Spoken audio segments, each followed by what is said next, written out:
my job, ladies and gentlemen, boys and girls. I would like to welcome you to Poetic License. I'm really sorry that the sign is backwards, but because I'm an Android user, I can't flip my phone thing around for you guys. But anyway, hi. It's right to us, actually. But it's backwards for me, and I know that. Well, that's for my phone that is backwards, and I just don't have anything right, but I'm trying the best I can. Hello, ladies and gentlemen, boys and girls. Welcome to the final of 2021 open mic listing for Poetic License. I've got a few of you guys on the list, which is triple plus awesome.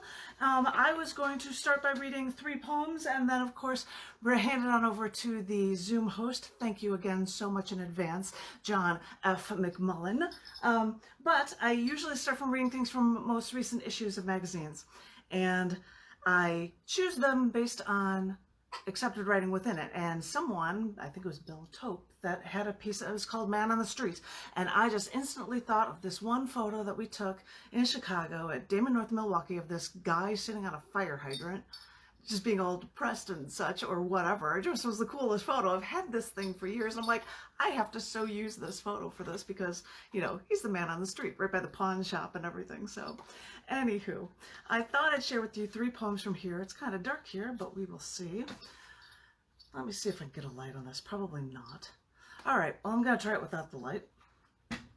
This first poem, Haha, is called Under Our Own Feet, and it was written on the 2nd of December, which is the date in 1942 that man achieved the first artificial self-sustaining nuclear chain reaction. I thought this was the coolest thing, so I'm going to share this poem with you, and it's called Under Our Own Feet. They decided to bring this Manhattan project to Chicago for the real work. A metallurgical lab made it at the University of Chicago under their west viewing stands of Stagg Field in experiments led by Enrico Fermi, calling their work, quote, a crude pile of black bricks and wooden timbers. But as we all know, so much energy can come from so little matter. So they used this sunken pit that used to be a racket court, but now it was smashing more than tennis balls to reach nuclear criticality in their chain reactions in such a populated area safely. So this was what they were trying to do for the first work in scientifics, taking every step to make it possible that they could, and to be sure that nothing would go wrong. And they even celebrated from paper cups with a shared bottle of Chianti for a job well done. I've walked through the forest preserves, even touched the marker that commemorated this world's first nuclear reaction. My colleague used to ride his bike along those trails until one week it was chained off for wildlife study, though he knew it was really for radiation cleanup.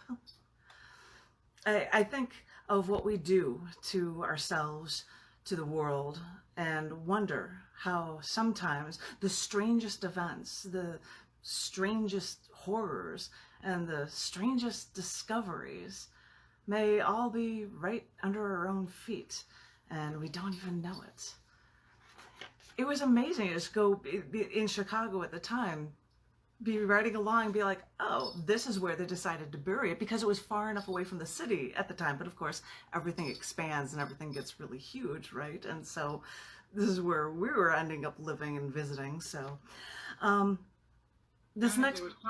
Janet, there was something on Facebook today about a game that was actually radioactive that was being sold to teach people how to deal with this, and no one realized it was causing problems. They called it the worst children's game in history. And one of the people who put it out was a co-director of one of the projects. I'll send it to people later. I'll send it to you. Oh, that's fascinating. That's absolutely fascinating. Thank you for sharing that with me. Wow. Yeah, I found things about how they had spark plugs with certain elements in them. Yeah, this thing has already died. This has no battery power, John. Thank you. One camera's already dead, and you're running around with a terrible towel wrapped around you because you're a Steelers fan. And that game's going on live right now. Anywho. This next poem, this battery's already dead on that camera. Because there's no battery, and you're like, it's 2/3. I'm like, well, okay. And this one's not working either, and I have that one going, but you were gone. I'm yelling you, and I didn't hear you. I couldn't yell any louder. Sorry you're hearing this, you guys. This next poem is actually titled From Visiting Pristine Places on the Planet, and it was compiled on the 4th. That would have been like yesterday. About wildlife conservation, for Wildlife Conservation Day, and that's what this poem's about. From Visiting Pristine Places on the Planet. When I was young, the world was the size of a thimble, and all I needed was my own backyard. But on my own, I was only a dot in the universe. So I traveled. Once I saw a gold fox in the snow along the roadside. When I stepped out of my Saturn, this fox just started jumping in and through the 4-foot deep snowfield. I took 2 steps to then watch this gold fur sprinting away. Then, after retracing Darwin's steps at the Galapagos Islands, I stopped near the crisscrossed, overlapping sea lions napping, so I could contemplate natural selection. And after seeing destroyed British ships from the early whaling in Antarctica, I photographed the first humpback whales of the season, then took a picture with a Gentoo penguin as I sat in the snow, and the penguin approached me. When a man in the 3rd poorest country in the world was asked why the poor locals seemed so happy, he explained, "We may not have it all, but we can choose to be happy. And so we do."